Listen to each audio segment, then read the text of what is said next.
Hi everyone, in this video I will show you that how you can fix Starfield game crashing, freezing or lagging issues on your PC. I will show you guys the very effective solution that definitely fix your problem. So let's get started. Guys, first make a right click on your taskbar and you will see the task manager. Simply open it. And guys, hit just close all the background application. Now you will see the memory or the CPU on the top.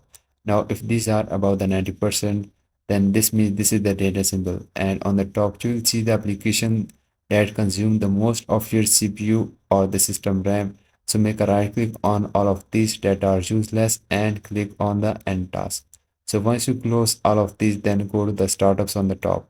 And guys, here just disable all the background application, because when you start your PC, this application start automatically without your permission and causing a lot of CPU or RAM usage and causing your game crash. And you just need to make a right click on all of these that are useless and simply click on the disable, and make sure you don't disable this important application like the intergraphic command or the others.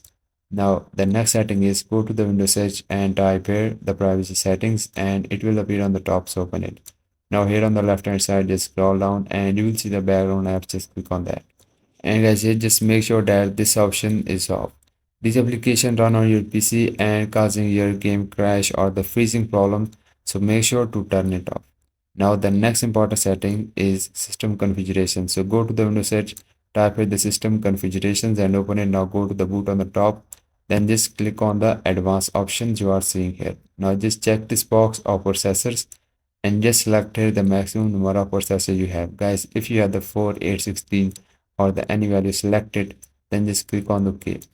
Then just go to the services on the top. Then just check this box of hide all Microsoft services. Then just disable all of these, because these are the services that are useless and causing your game freezing problems. Then simply click on apply. Now simply restart your PC, then launch the game, then check your problem is fixed or not. If your problem is not fixed, then you can update your Windows and also update your graphic drivers, then restart the game, then check. And hope this solution fixes your problem. And if your problem is fixed, please consider liking this video, and bye bye and take care.